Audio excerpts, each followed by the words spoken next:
alhamdulillah dari sisi perbankan, terutama saya sebagai Ketua Himbara, menyampaikan bahwa meskipun laporan keuangan belum kita terbitkan, tapi insya Allah bahwa tahun 2022 Himbara bisa melampauinya dengan sangat baik.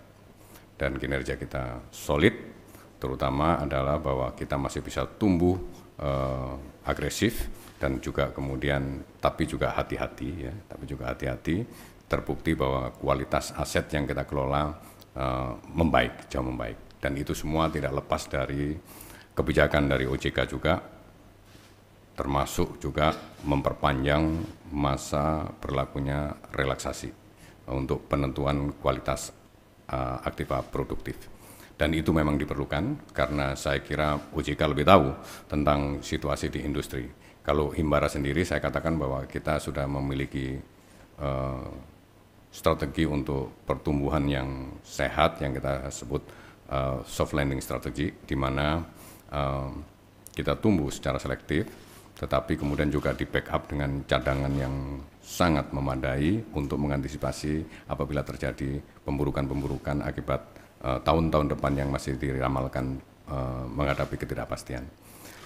Terus kemudian yang lain mungkin adalah bahwa perlu juga kita sampaikan bahwa tadi kita dapat arahan dari Presiden untuk kita mendukung ada hal-hal yang penting adalah terkait sama hilirisasi industri, ya. Hilirisasi terutama hilirisasi industri yang berbasis ekstraksi natural resources, dan itu tadi di berita kebetulan juga ada pagi ini ya, bahwa hilirisasi bagian daripada point of no return gitu. Tadi ditegaskan kembali oleh Pak Presiden bahwa hilirisasi ini tidak bisa berhenti, tidak bisa kembali, maka industri perbankan komit untuk mendukung proses hilirisasi dalam rangka agar seluruh rangkaian nilai tambahnya dari proses itu dinikmati oleh masyarakat Indonesia. Kami dari industri pasar modal tadi telah melaporkan kepada Bapak Presiden terkait kinerja daripada Bursa Efek Indonesia.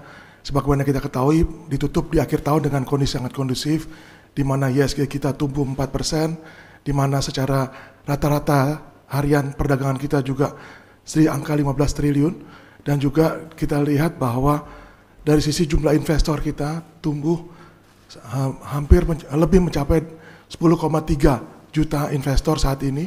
Dan juga kami sampaikan kepada Bapak Presiden terkait dengan penambahan emiten, di mana saat ini jumlah emiten yang ada di pasar modal berjumlah 833 perusahaan tercatat, dan kami berharap bahwa kami sampaikan kepada Bapak Presiden bahwa mungkin perlu dukungan daripada Bapak Presiden terkait semakin banyaknya perusahaan-perusahaan atau emiten-emiten catat pasar modal Indonesia, sehingga tercipta pemerataan bagi para pemegang saham, khususnya bagi investor domestik, baik retail maupun institusi.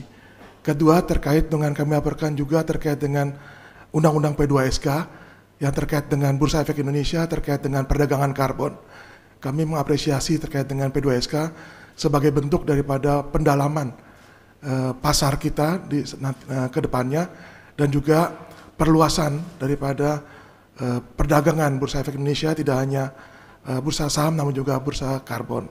Demikian kami sampaikan, terima kasih. Mewakili industri asuransi keuangan non-bank, hadir Asosiasi Asuransi Jiwa Indonesia, Asosiasi Asuransi Umum Indonesia, Asosiasi Perusahaan Pembiayaan Indonesia, dan Asosiasi Fintech.